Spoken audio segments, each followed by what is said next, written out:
I thought that tonight was going to be the first time with you that I would be preaching from the pulpit, because it's been a long, long time since I have felt as though I needed notes.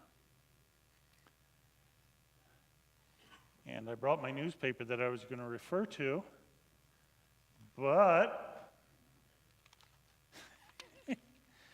I guess my notes are still sitting in my office, safe and sound.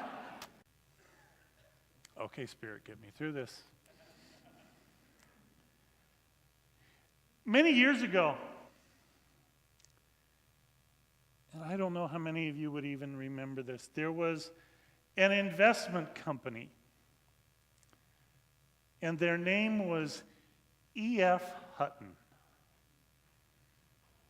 I don't know if the name is familiar to many of you, but they had a series of commercials that were very famous. And the premise, wherever it was, it would be two businessmen or two people sitting there talking about money or their problems or whatever. And one would say the investments that they were trying to make or whatever.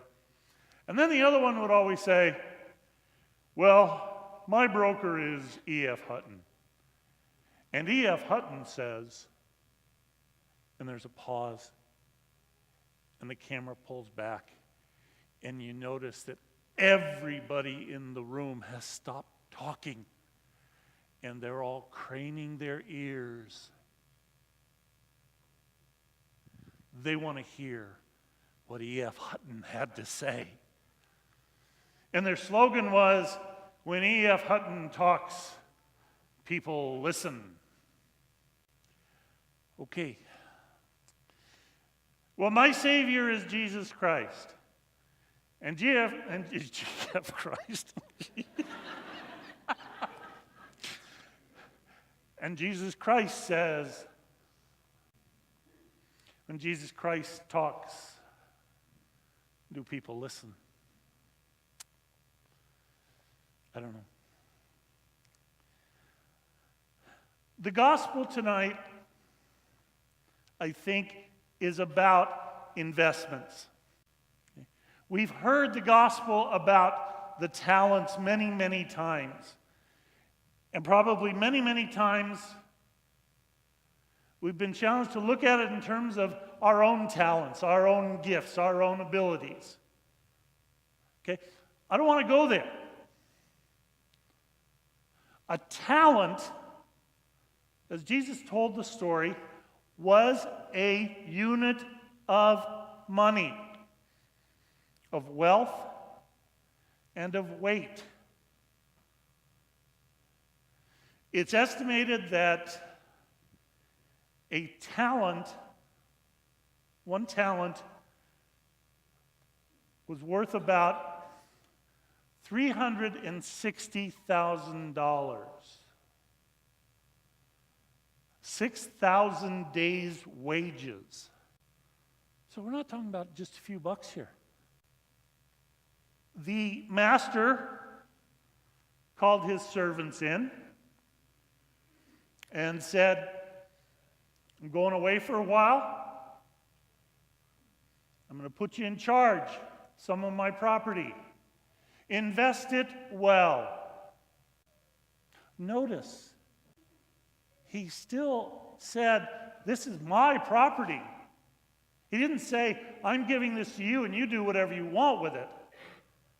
No, you're working for me. You need to go and work hard so that my investments are used well. And he went on. This newspaper that I have here, it's the most recent edition of the Idaho Catholic Register. Most of it has to do with the announcement about our new bishop. But on page 3, the headline's at the top. Nearly 1 in 4 Idaho children goes hungry. Despite considerable resources devoted to reducing hunger, 14% of Idaho households still cannot afford adequate nutritious food every day, and 22% of Idaho children do not have access to enough food for an active, healthy lifestyle. Well, yeah, but I mean, we've got Thanksgiving coming up, and we've got people taking all kinds of boxes to fill up to make Thanksgiving better for the poor. And then we'll do that again around Christmas time. And what do you want? Folks, being generous at Thanksgiving, it's so important to use that as a way of expressing our gratitude for the generosity that we have received. It's very important. But what happens when the holidays are over? The 22% have eaten well for a little while. But then they go back to the hunger, the worry, the shame. The gospel calls us to stand on 2 feet in caring for one another. And those 2 feet are charity and justice. Charity is important because immediate needs have to be met. When somebody's hungry, you got to feed them. When somebody is freezing, you got to shelter them or give them a blanket or something, of course. But that's not enough. The other foot, justice, means that we, not so much as individuals, charity is something we do as individuals, but as a people, as a community, what are we doing to find solutions? What are we doing to change our structures so that so many are not being forgotten or left behind? And this gets into economics, and this gets into politics, and this gets into, and we'd rather not deal with that because we can't do that much about it individually. But somehow, we,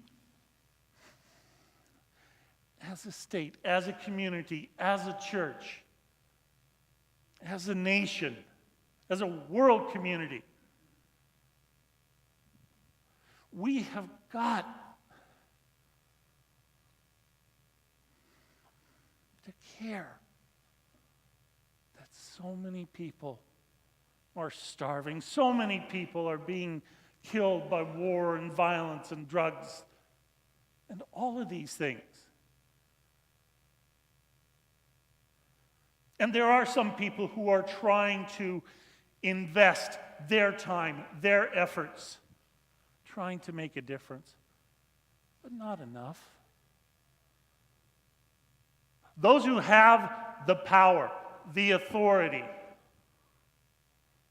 the public forum, are they truly committed to making things better long term? One of the Brazilian archbishops, a man by the name of Dom Helder Câmara, has a very famous quote. He says, "When I give food to the poor, they call me a saint. When I ask, why are they poor? They call me a communist.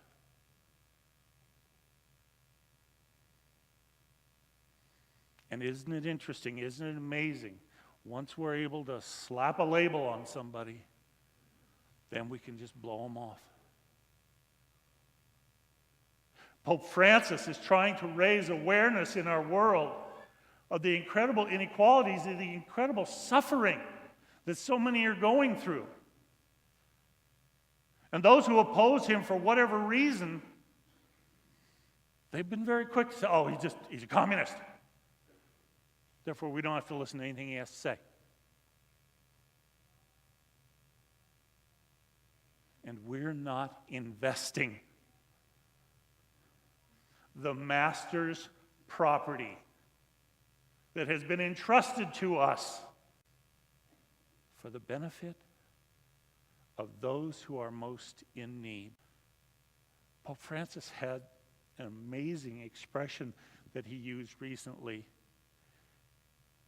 He talked about the poor. He talked about those who have nothing except their poverty. How about that? When all you have is poverty. Jesus has shown us over and over again in the Gospels that those who are God's friends are the poor, the starving, the forgotten, the lonely, the suffering. And he says to us who are blessed, much will be asked of those to whom much has been given, and more will be demanded of those who have more. In the gospel, the master returned and asked for an accounting. How had his servants invested his treasures on behalf of his friends? That day will come when we're asked to give an accounting as well. When Jesus Christ talks, people listen,